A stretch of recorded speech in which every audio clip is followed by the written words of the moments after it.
Well, good morning, everyone. Oh, what a fine day it is. It's a Thursday, the 19th of July, I do believe it is. 39 degrees was our low this morning, and it's about 7:15 right now. And Michelle and I are about to head off down the river for what's going to turn into a very long day. So we will keep you updated on our progress, because this is preparation for the final barge load that'll be coming in, we do believe, Monday.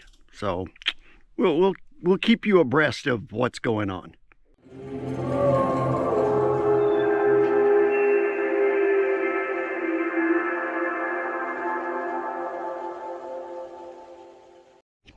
And we did make a post office run yesterday, and the reason there's no video for it is because I only took one camera, and that camera, the GoPro 12, failed me miserably.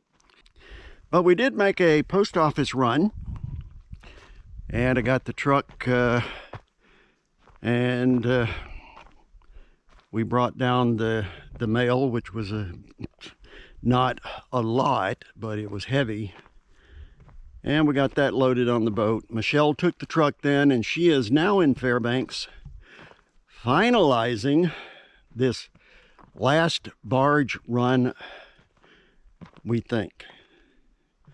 That will be a very large load of building supplies and other supplies that we have that were stored in Fairbanks.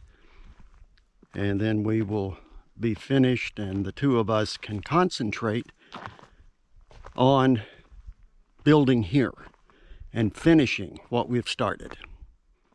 But today I'm dealing with an issue that we had not expected. The river has dropped dramatically. As you can see, there is nothing but wet silt there, and my boat is now sitting up here to the point that I can't use the engine to force it back out into the water. It's when anything touches this stuff, it's like glue. The Achilles there and Michelle's boat, well, Michelle's boat was fairly easy, even though it was up on the sand shelf that was there. I did get it free, and it's floating now. The little Achilles inflatable, it's not bad, but what's happened is the prop is dug into the mud on the bottom, and I cannot get it raised to save my life. So I've got to unhook that bow rope, bring it over here onto my boat, and pull it, hopefully, out into the water, and then raise that engine to where I can move the inflatable around. Well, you might be wondering what I'm up to while Michelle is off and away in Fairbanks. Fishing season around these parts will be opening very soon, and I have a seine net to get together between now and I think the 27th of this month. So this is going to be a challenge in and of itself, because they come in just kind of just wadded up in a nice big ball of rope and filament. Get one end of this rope anchored, and then I'll be able to move on to the float rope and get things set up there. We have very little room here to actually work on this thing. This is the first time we've used this net. We have a much larger one that is not allowed this year. And this is a 20-foot, 4-inch seine net. And unfortunately, the company that made this kind of went wacko here in the center, and it's going to take I've got to go through and pull all of this apart, which is very, very time consuming. Here, due to the fact that I thought I had unwrapped it incorrectly, but I see that I haven't. This is a little malfunction in construction. But all I got to do is take it loose at one end and rethread this through the filament, and then I can put the floats on and it'll be good to go. And one of the things a few of our viewers have asked about is our solar system being as remote as we are. How in the world did we get it set up, and what did we use to accomplish that? We actually have 20 of these 100-watt Renogy solar panels. And as you can see, we had them, well, we used available materials to make the racks to hang these on. So it works. All of this is getting rebuilt this summer, along with a lot of other improvements around here.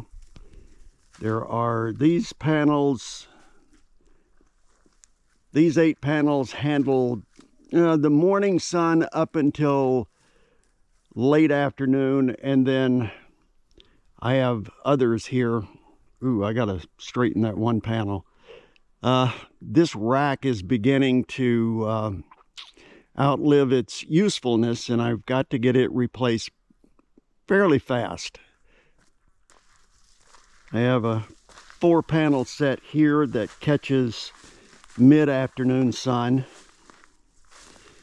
And then on the side of the cabin, there's 4 panels that get the very late afternoon sun. Well, on the inside, we have kind of a, okay, first forgive me for the mess you see in front of you here. I'm working on this, kind of got things just thrown together. But simply put, we have a 2,000 watt controller, a 1,000 watt Renogy inverter, but our main inverter is a 5,000 watt pure sine wave MX moon free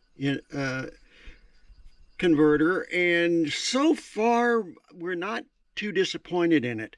We are using lead acid batteries. There are right now 8 that are hooked up. There's a total of 10 that will be hooked up. We will be switching to lithium-ion batteries as soon as they become available again. We tried to order them and we were told that they were sold out, but they will notify us as soon as they come in again. But this is basically just a very simple setup.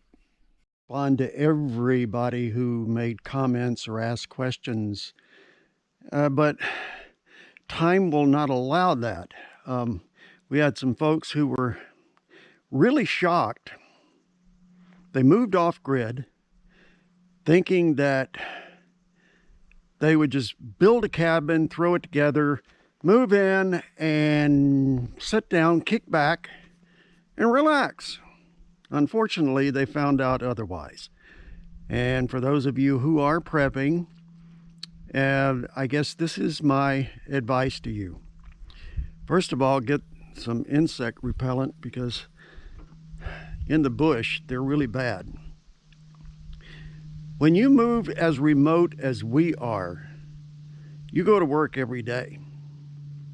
Now, we do take Saturdays off and lounge around, but even while lounging, we wind up doing something, because it's every day. There are projects to be done. Now, I will admit, by the end of this summer, this coming winter will not be as bad as last year. We will have a bit of firewood put aside, though Out here, it's easier to gather firewood in the wintertime than in the summertime. We have too many sloughs around, too many wet areas that you just can't get through in the summertime. In the wintertime, no big deal. Hop on a snow machine or the snow dog and go get a load of firewood. But for those who think that they can just move into the bush, kick back, and watch movies 24/7 or sit around and eat popcorn 24/7, doesn't work that way. And you have to be severely prepared. Last year, our coldest days were minus 62 Fahrenheit. That is very cold. And you have to be prepared for that. So keep that in mind as you prep, because you could find yourself wanting to move back to civilization really fast.